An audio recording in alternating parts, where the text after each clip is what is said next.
I'm Michael Krasny, and I welcome you to another live episode of Gray Matter with Michael Krasny, a global podcast where we do a deep dive interview each week with national and international experts, authors, journalists, artists, business leaders, entertainers, and opinion shapers, and we include your questions and comments. We invite those of you who have not yet joined this podcast to become members and enjoy our coverage of a wide range of intellectually engaging, stimulating, and timely topics and issues, distinguished by high-level content and technical excellence. And to become a member of this podcast, simply go to graymatter.show, and that's gray with an E. In this episode, we speak with the founder and CEO of Placements.io, Edwin Fu, a graduate of UCLA with a long history in the tech industry and much of his career in cloud computing.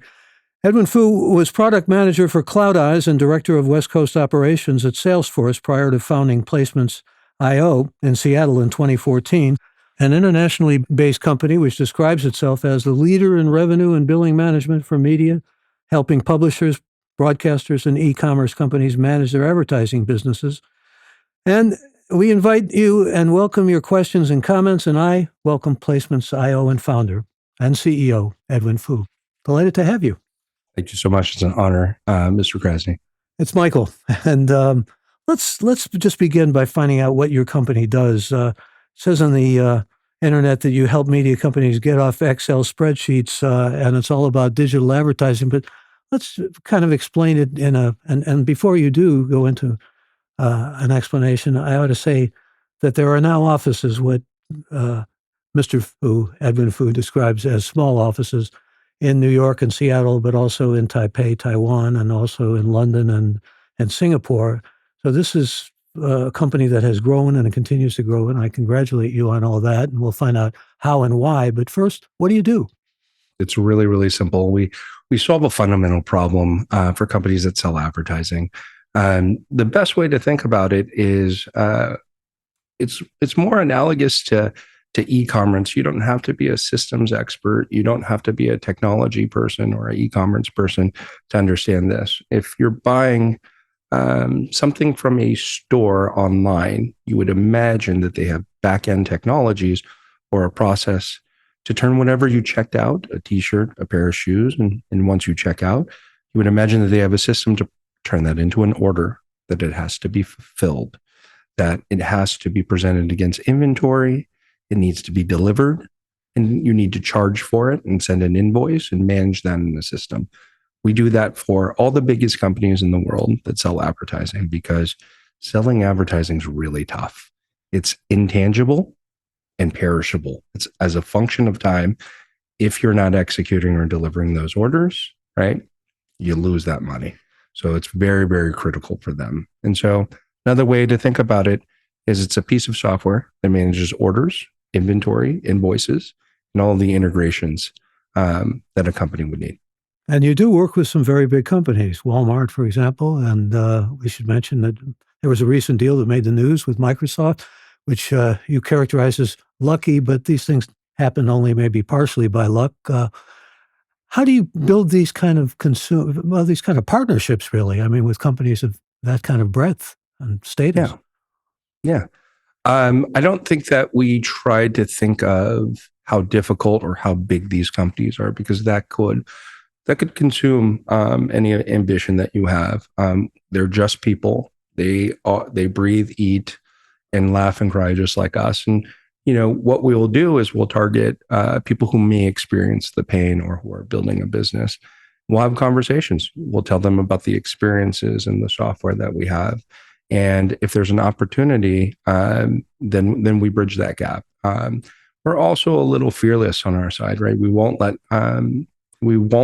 those names or the shine of how big the company is dissuade us, right? We really get a high from this when we close big customers like Walmart, like Apple, like Microsoft. We really get a high that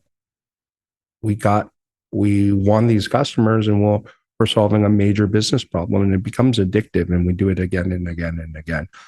So I would say that's how we approach it. Well, you approach it on, I think what you're describing is a kind of human person-to-person level, building relationships. I mean, a lot of this perhaps came to some extent from your experience working higher up with Mark Benioff and Salesforce? Because he builds relationships with people and he does it in the sort of way that you described, face to face, person to person. I wouldn't say he knows who I am, but I would say that I emulate his style, his fearless style, right? There are always problems in an organization. There are always business problems. And, I saw that as an opportunity, and developing those relationships, finding a tangible solution to people's problems is a very human thing. And so, when I was working in my last role with them, we were going to our Salesforce's more strategic companies and saying, well, could we go in and solve problems using iPad and AWS and Google and the rich data layer of Salesforce to prototype solutions for problems that these big companies would have? It could be, we were working with Facebook and Levi's and Burberry. And, you would see the relief from these people when you found a tangible solution that would be a solve for their problem. I really enjoyed that experience. I emulated Mark Benioff as much as I could. But yeah, I would say that I think we took several cues from him. Well, the business that you're in now, I think you characterize it a little bit narratively as you saw a gap and you jumped at it, or you went for it, so to speak. I mean, there was an opportunity because there was a place for you to establish a business. Absolutely. I mean, I found a thrill, right? And the way that I see thrills is, the thing that gets me going is if I see a problem. I've always had this ability. I don't think I'm the best at it. I don't think I'm the worst at it, but I enjoy it, right? Where I found enjoyment where we would go into a customer and they would discuss a problem, and we would bring, the brightest minds from Salesforce or maybe a consulting firm, and no one could solve the problem elegantly. I always found a lot of joy in being creative.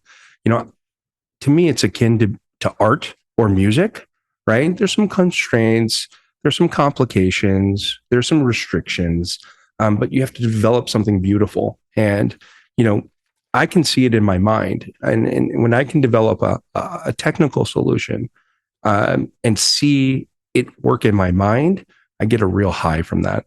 I get a real passion from that. And for this business, I didn't understand how complex the advertising industry was, but I respected how difficult it was, which meant it was a meaningful, challenging problem. And in the early days, I was able to map out solutions in my head, and I wanted to pursue that. And I thought I could solve that. And we went and did. And it was kind of a complicated process after that, but that's what got me excited. Well, you express your passion very nicely. And what comes to mind, though, is because I wanted to talk to you about entrepreneurship and building a business, and there's a lot I want to pursue along those lines. But about 9 out of 10 startups fail. I mean, that's at least the most recent statistic I saw. So what you're talking about passion as being kind of at the core of succeeding and needing not to fail? That idea of finding a solution and having the passion to discover it? It has to be. It has to be. You have to have a passion for the problem. You have to have a passion for the product that you're building. You have to have a passion for your customer. If you don't have that passion, it's a miserable experience, and I wouldn't recommend it for anybody, right? You have to find something. I think someone told me recently, I find commonality with other founders who have gone through a similar experience. And the commonality that we find is this is insanity. Starting a company against all odds with less capital and resources than, say, a Google, Facebook, or even your US government is insanity, right? It's absolute insanity. It's, they don't share this. It's a painful experience, but you have to have something that drives you. You have to have something. And it could be this passion of,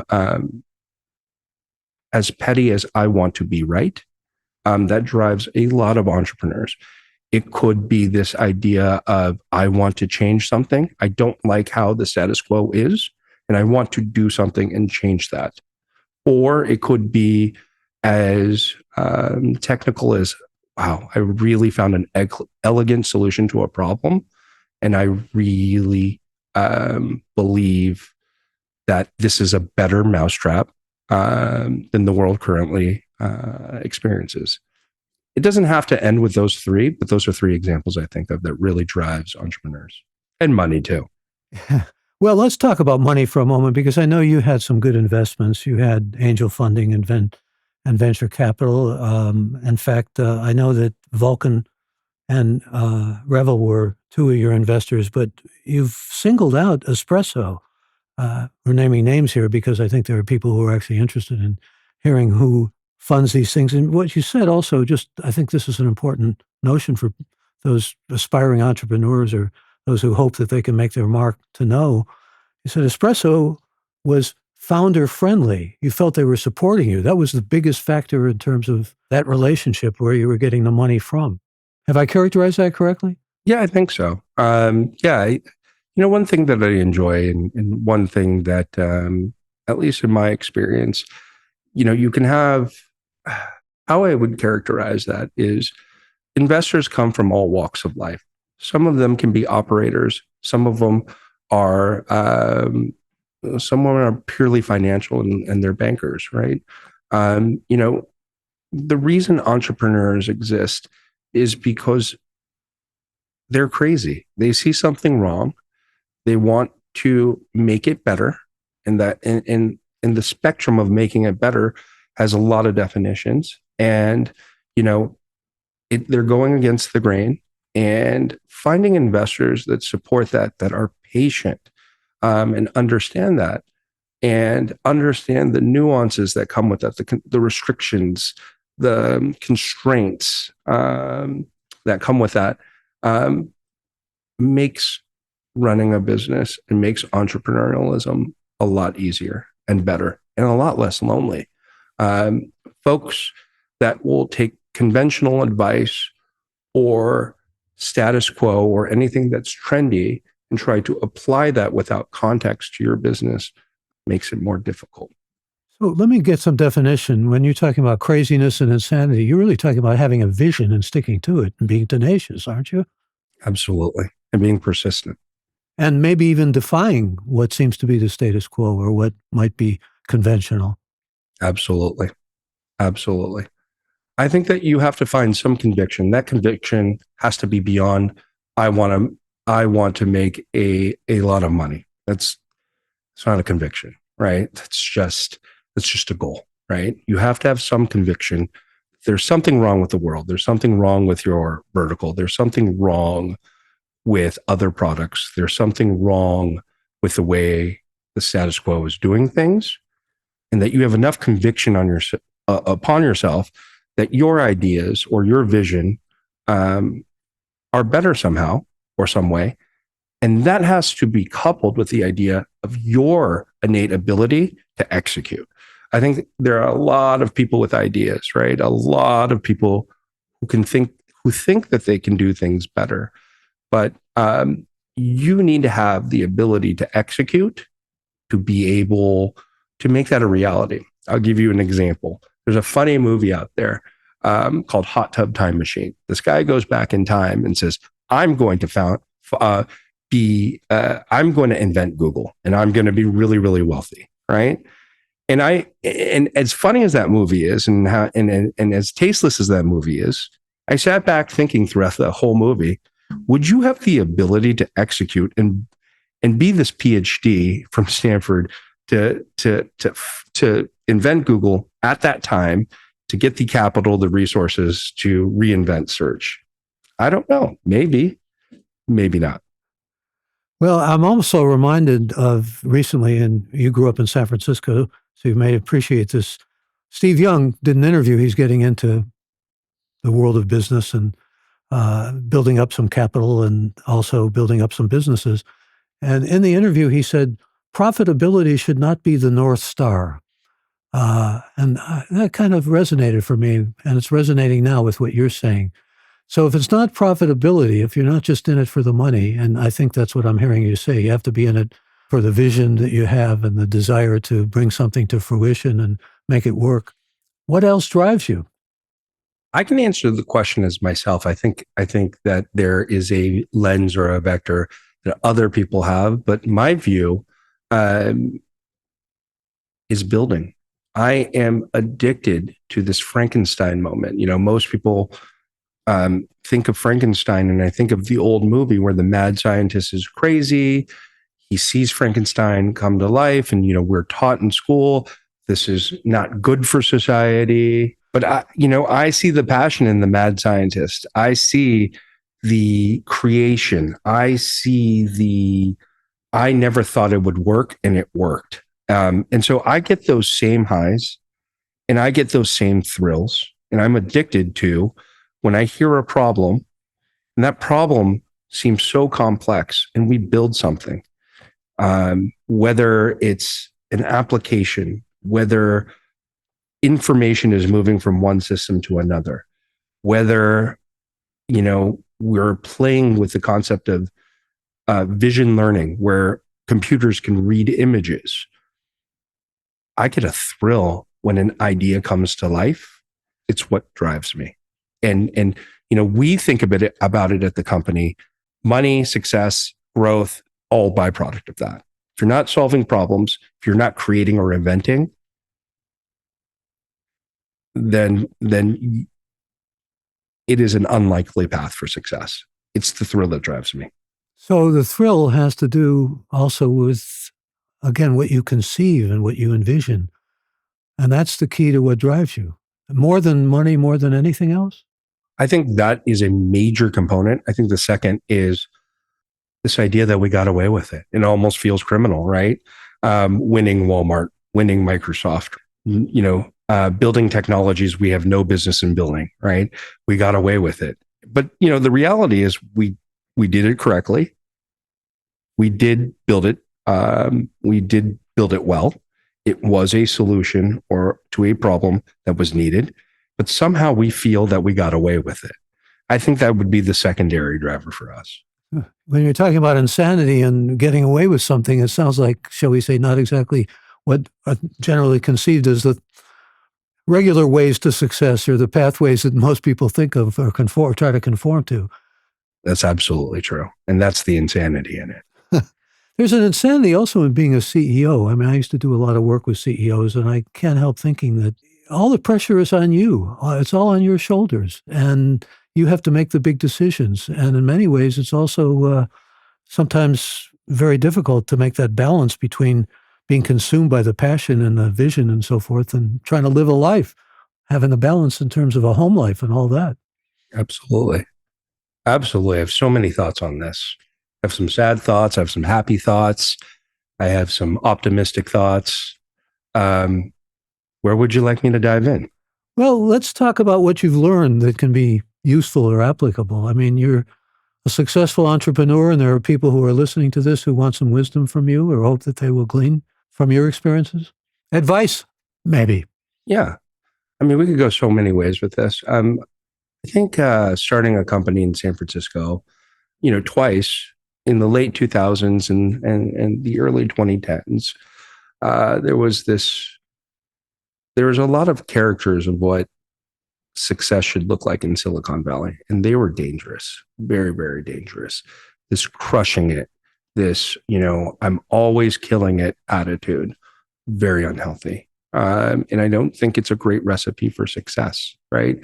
You had shows from HBO like Silicon Valley, and art started imitating life. I mean, I'm a native San Franciscan, so I've seen some of the transition. And some early entrepreneurs that are undereducated, that are naive. Now, that's not to say that they're not intelligent or successful.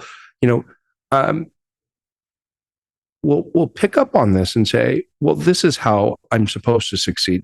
This is how I'm supposed to act. I have to show the world that I'm always killing it. And that's not the reality, right? Behind closed doors with other entrepreneurs, with other CEOs, they talk about their pain. They talk about their struggles. They talk about how success and revenue doesn't look like this, right? Or a hockey stick, right? You have the anecdotes, you have the stories, right? And the journey is pretty lonely, right? Um, the journey is a path to understanding what motivates you. What are you doing for your customers? What are you doing for your employees? What are you doing that's worth your time? What That strikes me, excuse me, as an attitude of leadership. When you say, "What are you doing for your employees?" I mean, there are those who think in leadership roles like you have or any CEO has, you have to be tough. You have to make people fear you. Some of that may have been trickling down in Silicon Valley, but that was a kind of part of the paradigm. You have to sacrifice people all the time and so forth. It's a very different attitude than you're expressing.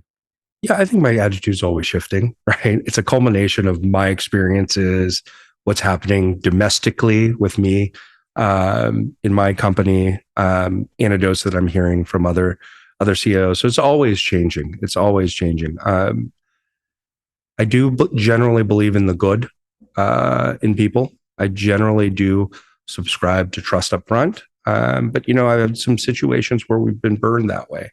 And so, you know, I think of,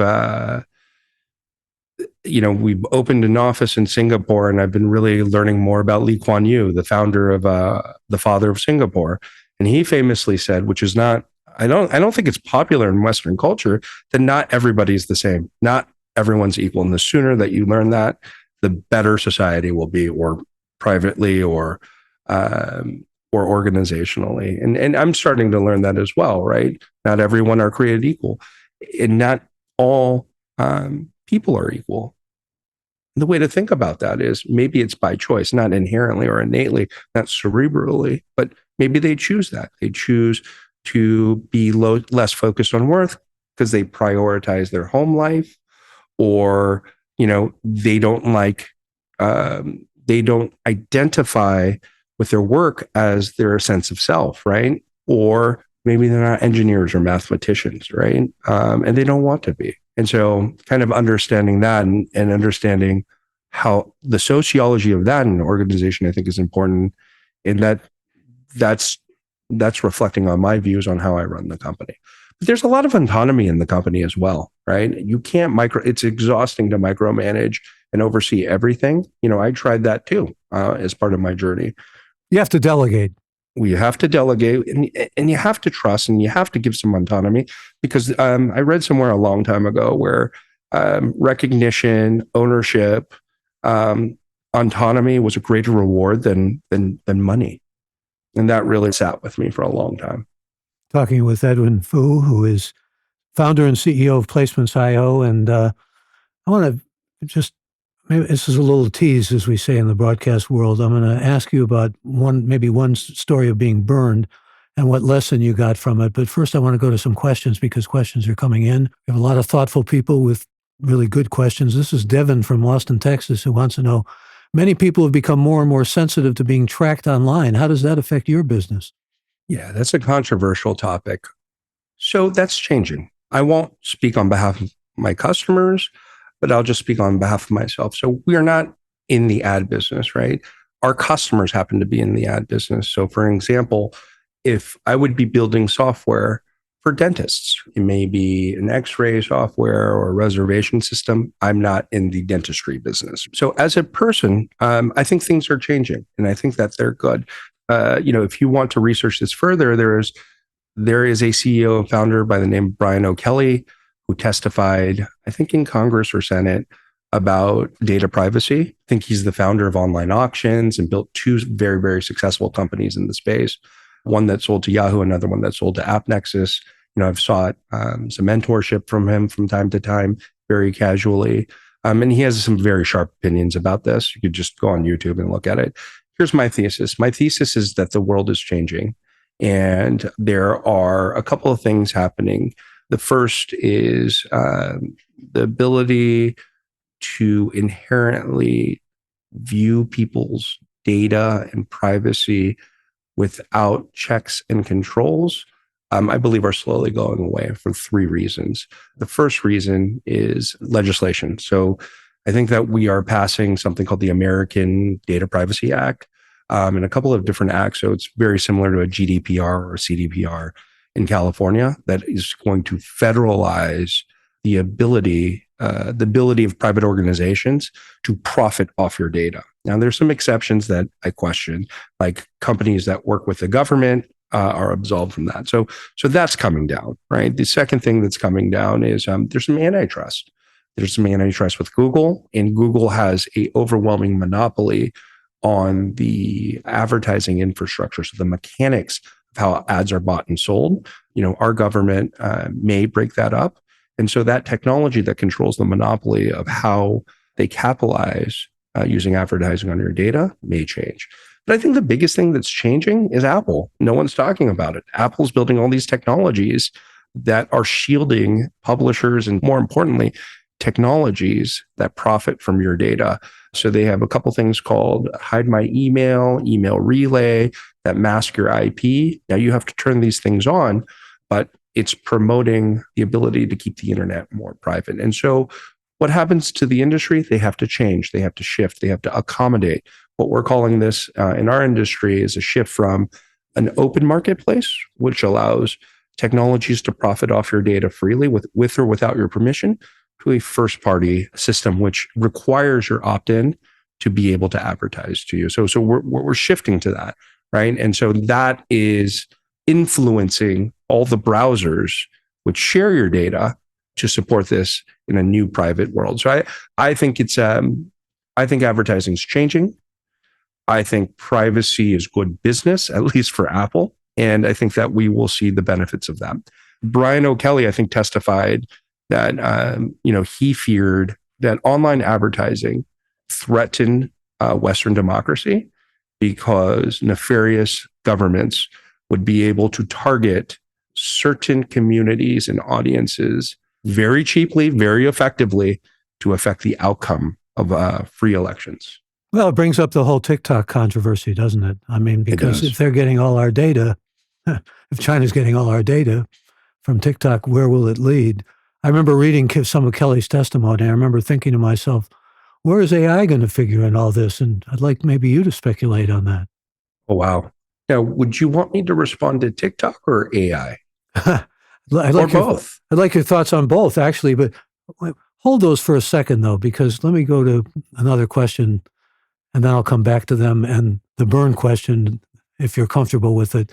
This is Susan from Tucson, Arizona, who says, what was the advice that you got early on that impacted you? Is there any advice you wished you had followed?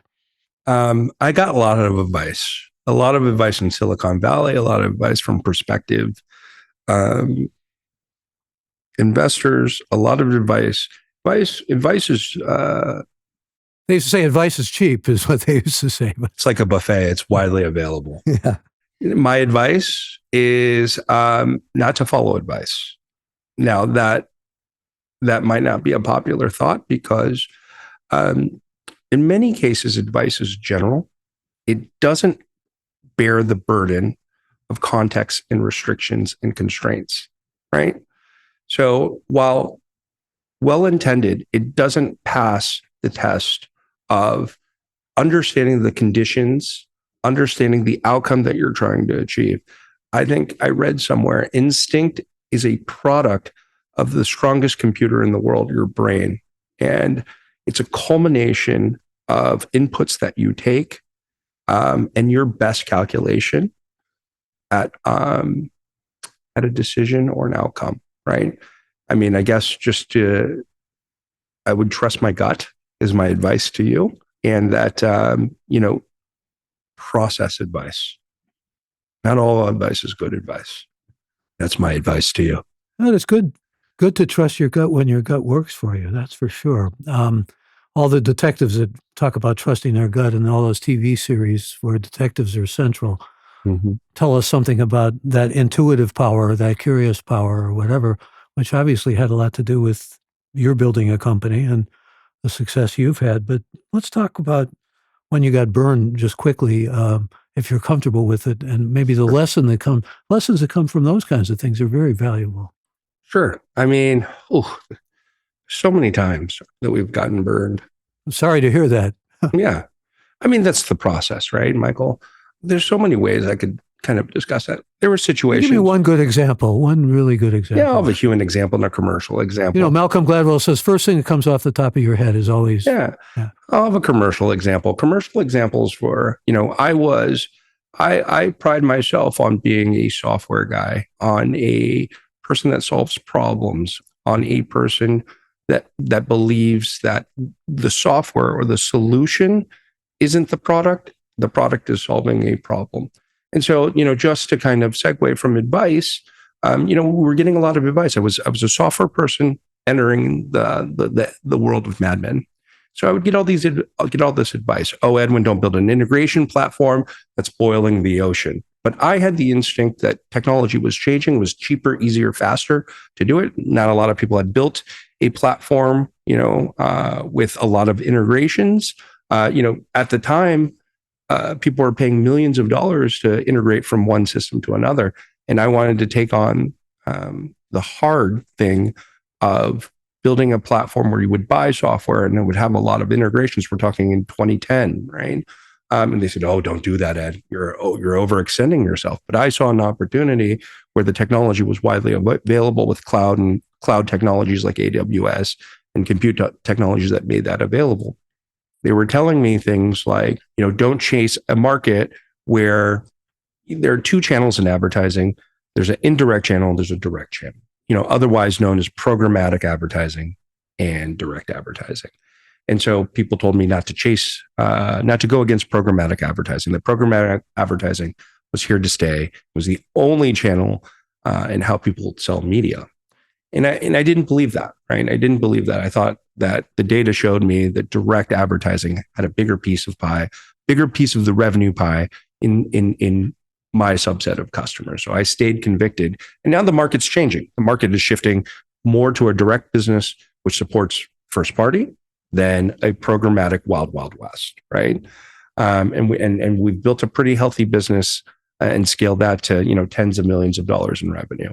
There are situations where they told me not to go abroad. I saw opportunity. I saw opportunities to both personally and as a business to do it. And it was just really fun to do that, right? In London, in Singapore, in Taipei. And they worked out really, really well. Times I've gotten burned as a human.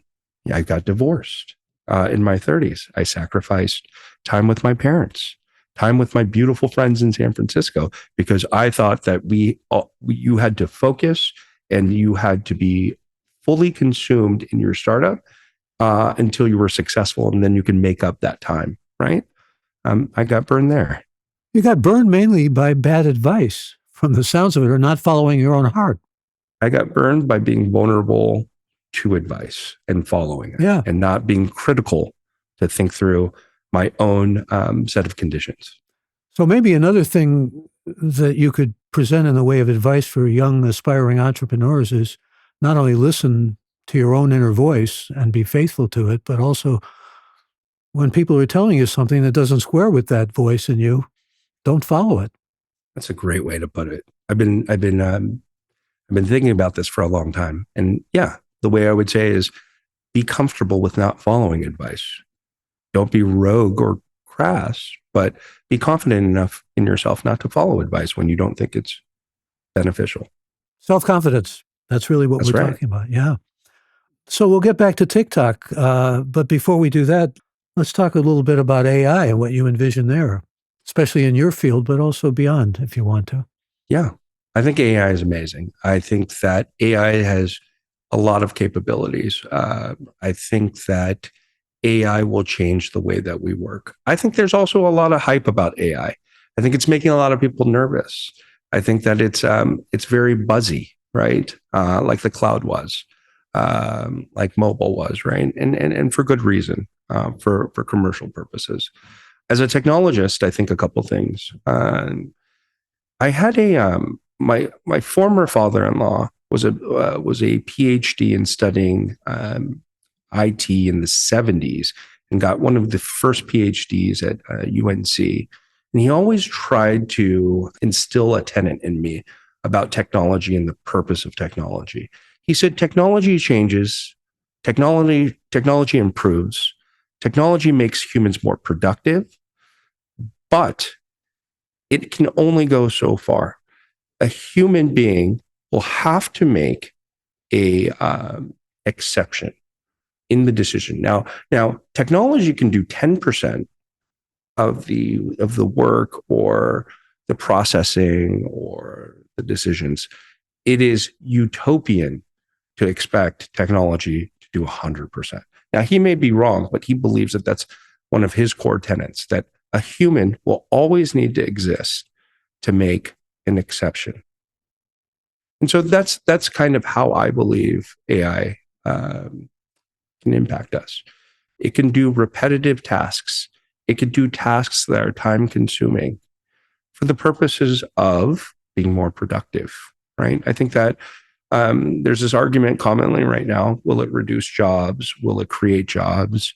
And I think that there are two schools of thought, right? I think it will replace some jobs, but I think it'll make some people more effective, right? It will give you information more easily to make decisions.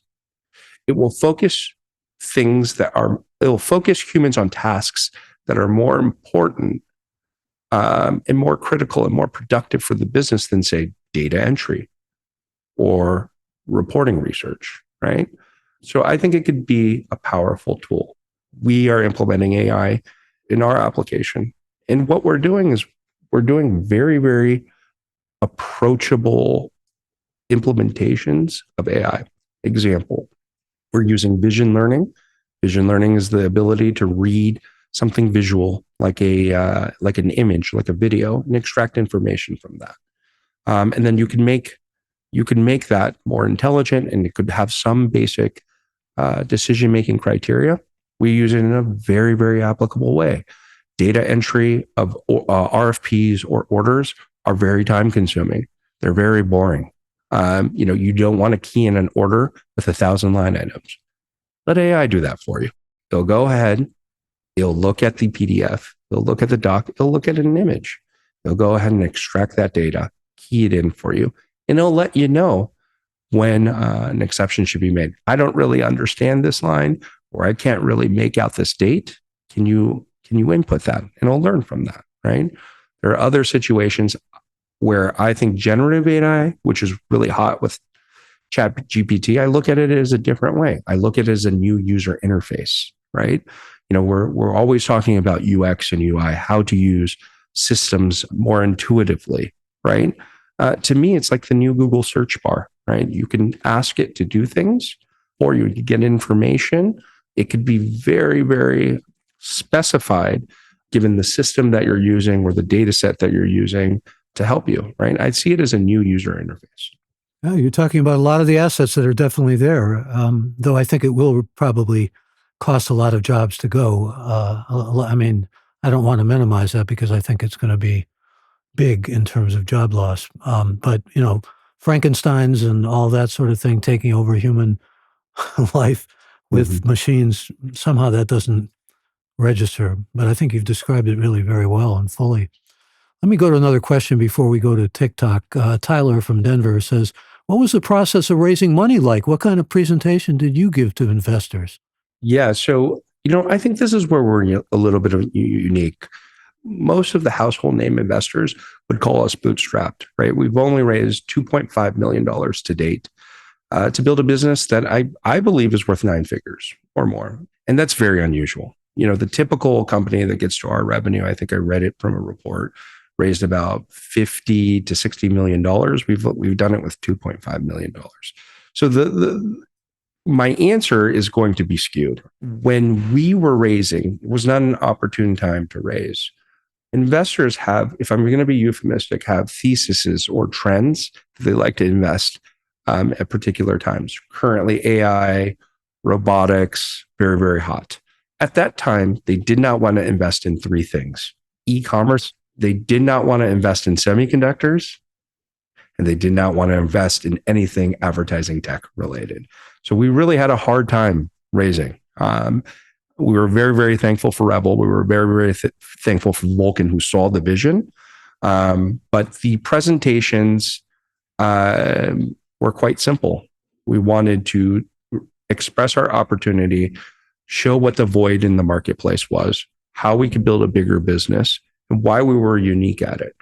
Um, and then we tailored each presentation to the audience that we were speaking to. So if they had, we would look them up on LinkedIn, or we would look them up on the website. If they had a particular experience or passion for a certain thing, we would tailor the presentation towards that. After, dozens and dozens of pitches, we were able to land a little bit of money. I wouldn't be the expert on fundraising, though. Well, what about the expert on building a business, and particularly when you build a business, you build a culture, don't you? You do. I think that's organic, right? That's the sociology of not just the founder. I think the founder is very influential, but I think that there are some organic culture that develops and in a way finds its own way to reconcile, and then that becomes the culture. So just some business advice. We're very unusual. We ran a business and grew a business like a lemonade stand when it was not cool to do so. We bought enough sugar and lemons and water as far as we could see the line. We would adjust how we operated the business based on, the weather. If it was stormy, if it was sunny, we would look as far out as that and adjust the business. And, if folks had a taste for hot dogs with their lemonade, then we would take a calculated risk and now offer hot dogs. But the idea for our business is very unusual for Silicon Valley. We built it like a lemonade stand. We were responsible to the employees. We were responsible to our customers because we had to be that way. Now, the reality of building a business that way is you need a lot of luck, a lot of patience, and you grow incrementally, right? But you survive and you do well and you thrive, as opposed to, going from $1 million to $100 million to $1 billion in 2 years. I wouldn't know that journey. I have a more incremental journey.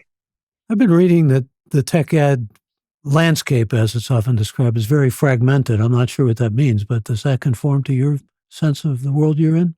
It can. It has to be scoped to, what particular lens or vertical or area that you're looking at. But, if I were just to speak generally, I think technology and computing is commoditized. It's really cheap. I think we've heard that, you could use your credit card, and now you have the power of AWS and cloud computing. And now, just a couple years ago, you had to build an entire data science team with machine learning engineers.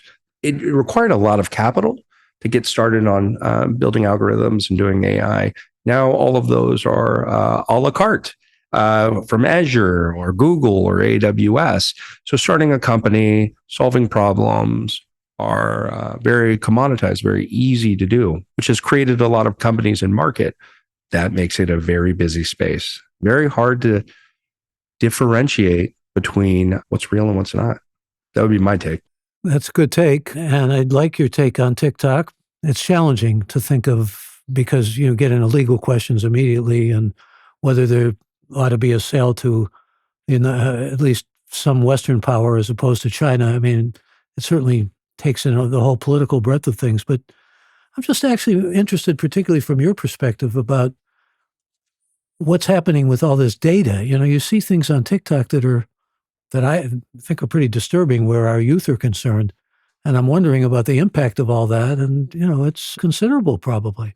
Gotta be careful, Michael. We have an integration into TikTok for our customers. So commercially, I think it's a product that we offer. But as a person, I'm not a user of TikTok. I have at one time early on. I think it was really, really powerful and entertaining during COVID when we were at home. I would agree with that. Yeah. But the data, and let's get to that. The data is going to be the property of the Chinese government unless it's sold. I mean, that's just a fact. A lot of data. Yeah, I think China is big and scary, just like the USSR was in the early 90s, right?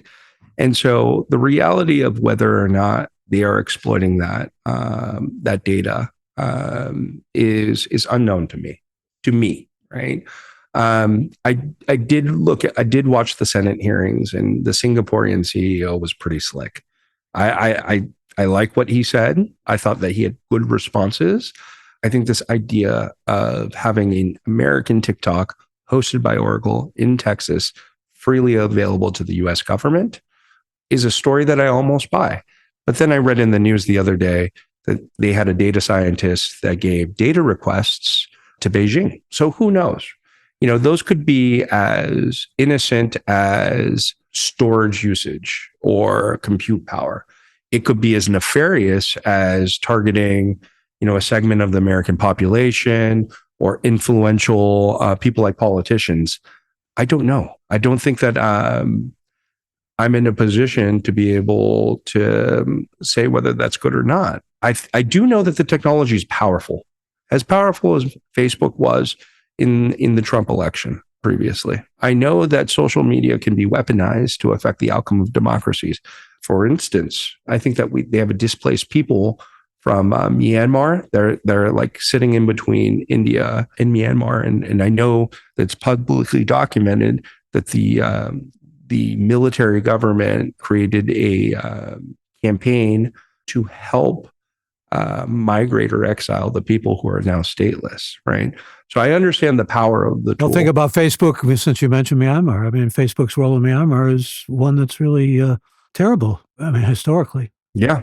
I mean, and it's also the bad actors, right? Yeah. Very, very bad actors. I remember, 15 years ago, Facebook talking about providing developing nations in Africa the ability to get internet access with cheap phones to Facebook. And I was like, wow, that's great. I think that's great for people. That's great for education. I really believed in the power of the internet and access to information and the internet being a utility and being a right.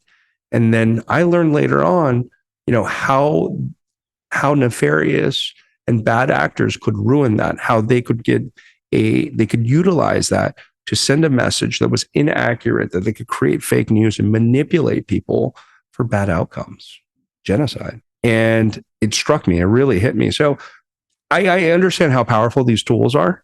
I wouldn't be able to understand the level of segregation of data between Beijing and America.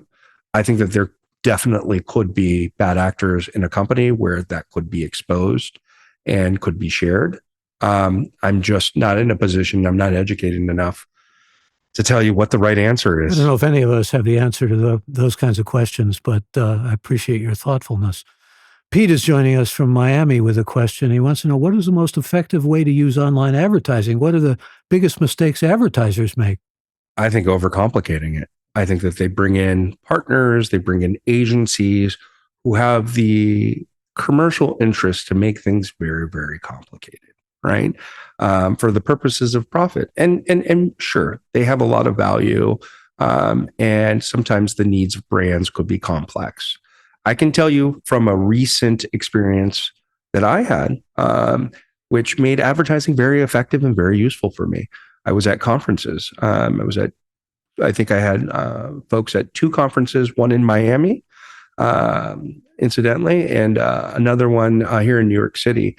And we had to be crafty and we had to be creative on how we wanted to market, because we didn't want to do a massive 6-figure, sponsorship. And, I learned this along the way, where we said, well, we know where the conference is. We know that there's a lot of people that could be potential customers. How do we go on?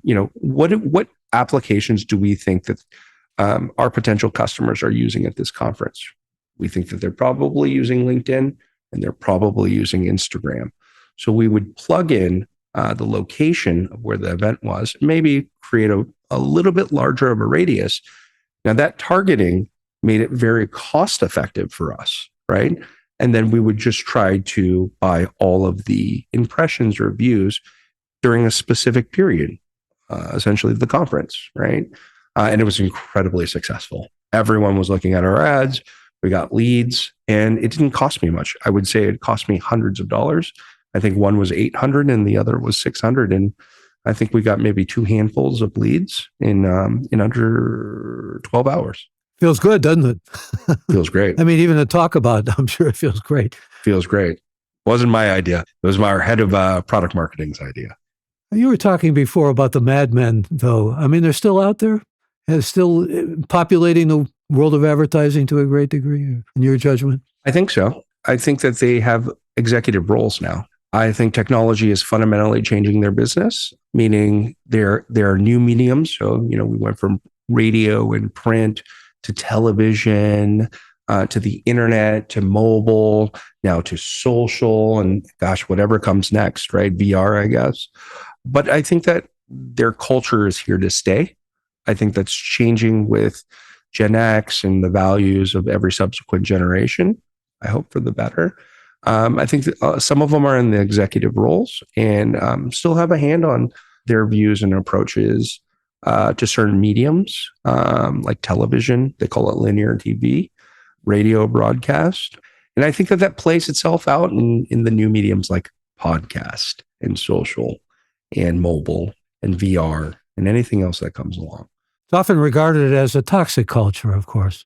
I mean, it shouldn't necessarily be seen in a single dimension that way, but that's the TV show Mad Men really certainly emphasized that toxicity. It's definitely a capitalistic culture. Sometimes those two work hand in hand, not always, of course.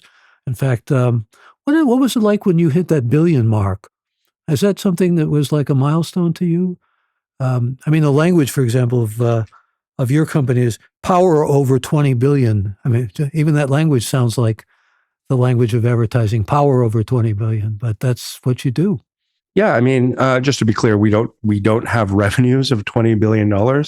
I would be ecstatic if we did, but we manage on behalf of our customers billions of dollars. The way I see it, Michael, is it's a great responsibility.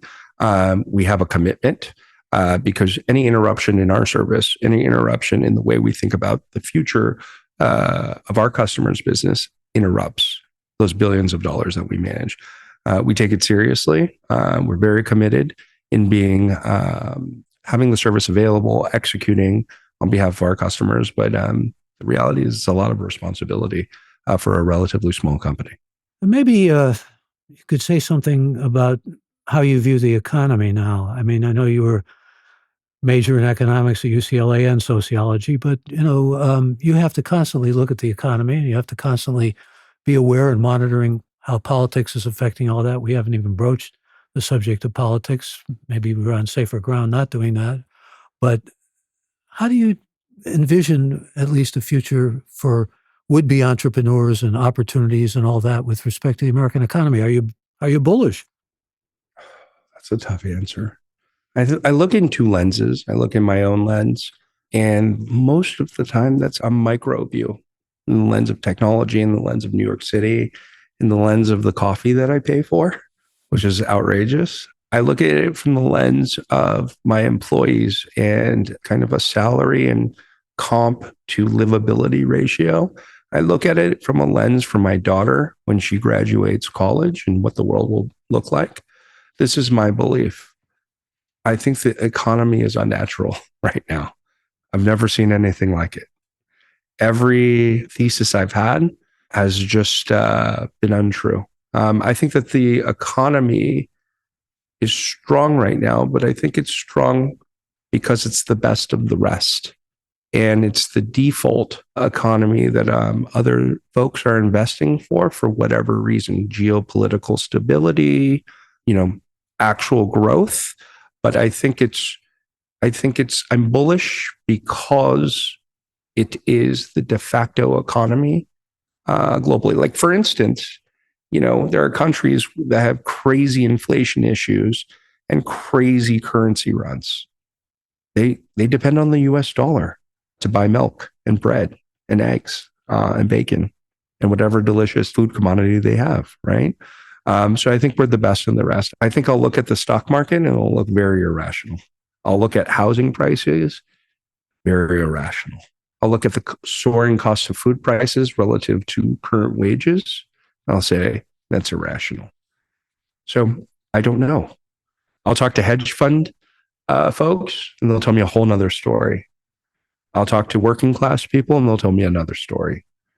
I'd say I'm bullish, but cautious, a little bit worried for the everyday American. That's a very, it seems to me, reasonable and in some ways inclusive response, and I thank you for that. I mean, it's very difficult to talk about something as irrational and unpredictable as the economy. Would you say, for example, if somebody wanted to start a business like you did, right now is a good time? It's opportunistically good? Now, when you say a business like mine, are you talking about a technology business with high growth, or are you talking about a brick and mortar business? Because I have this conversation with my wife all the time. Yeah, no, I'm talking about a technology business. That's your business. I think it's always a great time to start a technology business, right? I think there is no finish line in technology. It's always moving, right? It's always creating productivity. It's what Americans are great at, right?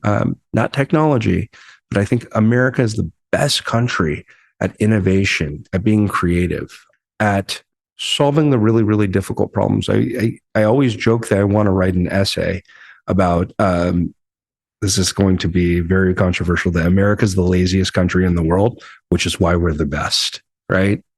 I did this symposium that created this juxtaposition between Japan in the 80s and the US in the 80s. The US with Route 128 in Boston and our electronics industry was once the best. And then Japan focused on, in the 80s, building better, faster, cheaper, and with better quality. And America said, we can't compete with that. And so we created innovations like the internet, like software, like technology. And that really compounded the economy, right?